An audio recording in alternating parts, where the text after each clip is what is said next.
Welcome to TRV news. Medchal జిల్లా గట్కేసర్ మండల్ చౌదరిగూడ గ్రామంలో Venkatadri township phase 1లో Shri Shri Shri కోదండ రామచంద్రస్వామి దేవాలయ ప్రాంగణంలో నిర్వహించిన శ్రీ సీతారామచంద్రస్వామి కళ్యాణ మహోత్సవంలో దేవాలయ శాశ్వత ధర్మకర్త దంపతులు బైరు రమాదేవి రాములు గౌడ్ స్వామివారికి పట్టు వస్త్రాలు ముత్యాల తలంబ్రాలు సమర్పించారు. మరియు బైరు విష్ణు గౌడ్ దంపతుల చేతుల మీదుగా కళ్యాణం జరిపించిన ఆలయ అర్చకులు దేవి రాంబాబు. ఈ కళ్యాణం తిలకించడానికి వేలాది మంది భక్తులు పాల్గొని కళ్యాణాన్ని వీక్షించారు. కళ్యాణ ప్రాంతమంతా రామచంద్రస్వామి నామస్మరణతో మారుమ్రోగింది. అనంతరం అన్న వితరణ కార్యక్రమం నిర్వహించారు. భక్తులకు ఎలాంటి ఇబ్బందులు కలగకుండా చలవ పందిళ్లు, మజ్జిగ, వాటర్ భోజనాలు సమృద్ధిగా అందజేసిన బైరు రమాదేవి రాములు గౌడ్లకు భక్తులు కృతజ్ఞతలు తెలియజేశారు. కార్యక్రమంలో మాజీ వార్డు సభ్యులు బైరు లక్ష్మణ్ గౌడ్, కుటుంబ సభ్యులు, చౌదరిగూడ గ్రామంలోని పుర ప్రముఖులు, వేలాది మంది భక్తులు పాల్గొని ఆ శ్రీరామచంద్రుడి ఆశీస్సులు పొందారు.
అందరూ కూడా ఓం మహాలక్ష్మి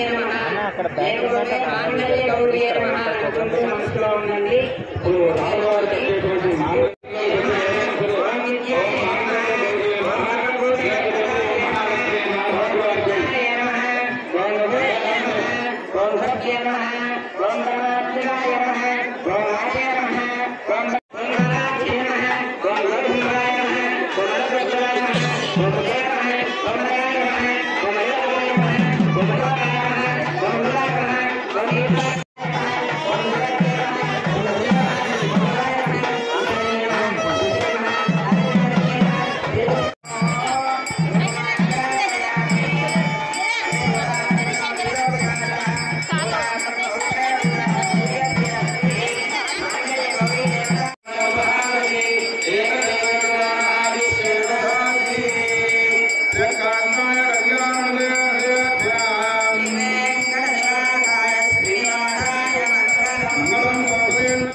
ఆ మాంగళ్యహరణ కార్యక్రమం తర్వాత అక్షరారోహణ కార్యక్రమం అయిపోయిన తర్వాత ఇంకొకరిని ఇబ్బంది పెట్టవాకండి. దయచేసి మాటలారా అందరూ కూడా మహిళా మాటలు అర్థం చేసుకోండి. సీతమ్మవారిని తీసుకొచ్చి రాముల పక్కన పెట్టిన తర్వాత పాదాలకు మనం తీసుకొచ్చి రామచంద్రస్వామి వారి తరఫున సీతమ్మ వారికి మాంగళ్యం జరుగుతుంది. దానికి భాగంగా దేవాలయ నిర్మాణ శాశ్వత ధర్మకర్త దంపతులైనటువంటి బైరు రాములోడు గారు రమాదేవి గారి యొక్క ఆధ్వర్యంలో అదేవిధంగా మిగతా భక్తులు కూడా యొక్క మాంగళ్య పూజా కార్యక్రమంలో పాల్గొన్నారు. మనమందరం కూడా యొక్క మాంగళ్య పూజా కార్యక్రమాన్ని జరిపించుటగా భావించి ఆ మంగళసూత్రానికి అందరూ కూడా నమస్కారం చేసుకోండి. మీ అందరికీ చూపిస్తారు. రామభక్త హనుమానికి జై శ్రీరామ్, జై శ్రీరామ్, జై జై శ్రీరామ్.